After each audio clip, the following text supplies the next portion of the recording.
I'm Alain Corre. I'm taking care of the business part in the EMEA region, which is Europe and Asia for Ubisoft. I've been there for over 20 years, so it's been a short while. And happy now to establish a new subsidiary in Poland.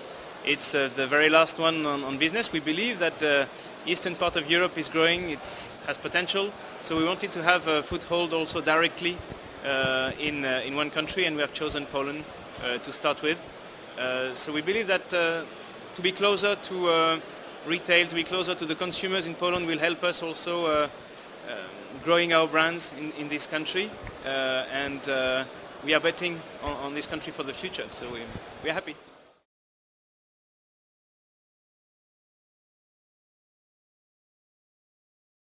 We are publishing, 175 games a year, so it's a lot to say I'm playing all of them, but I've got kids, and I've got a son who is playing all the 360 and PS3 games on Earth, so I'm playing with him.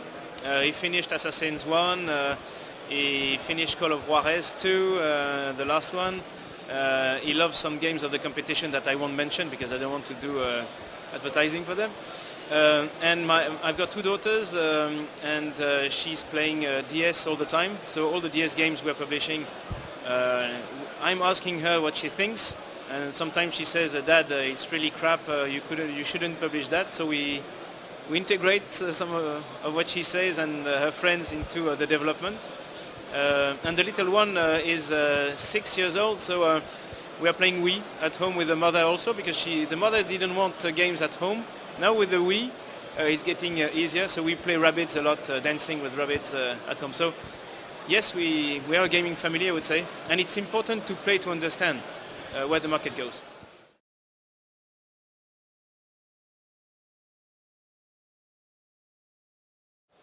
I think there are a lot of great games around in different genres. Obviously, the most successful brand on earth for the moment is Call of Duty. And it's true, Infinity Ward is a very good studio, so we respect them very much. But there are also other great developers around that we admire, and Miyamoto-san is one of them. I think that everybody in Ubisoft development, even in the business, have played all the Marios, Zeldas and all these kind of games, even the Nintendogs. And frankly, they are very simple games, very obvious games. But for us, they are the best. So we are a lot inspired by Miyamoto and the gameplay of his products when we think about our own games. So I think he is the master for us.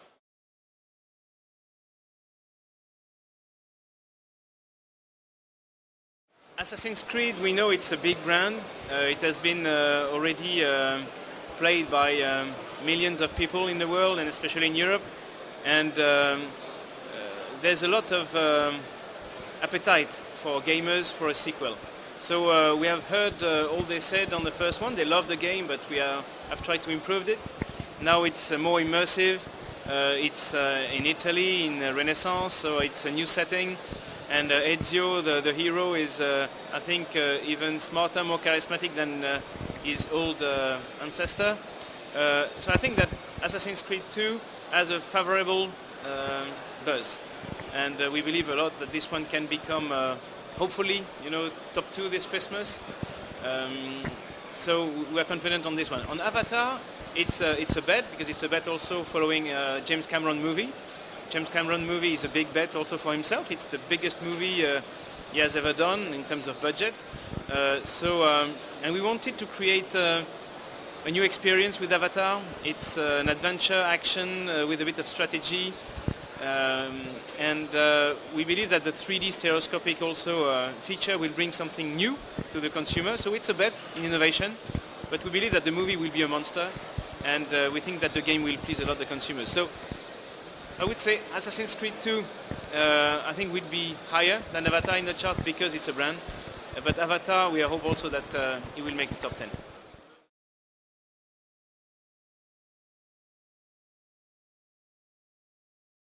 For us, what is important is to create worlds, to create heroes, and to have as many consumers and fans attracted by these worlds. So the more immersive it can be, the better.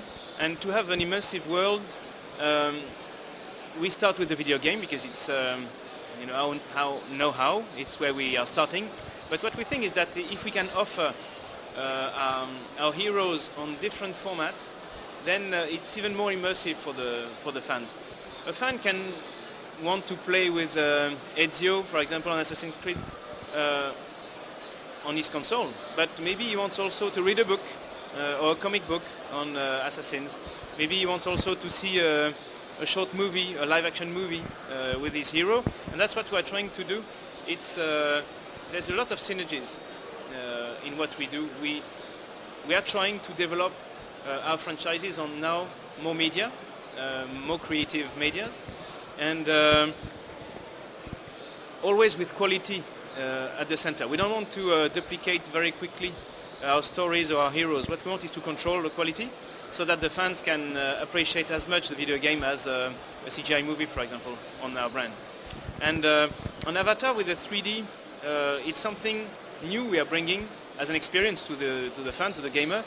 But the game is also playable in 2D, and the depth and the longevity of the game is such that as the 2D is also very, very exciting, and I think both versions will work. We know that not all our gamers will be able to buy a 3D stereoscopic TV, but it's a plus. I think that if they can use it, they can experience it in some stores, because we'll do some demonstration pods in stores, then they will be able to dream even more on Avatar the game.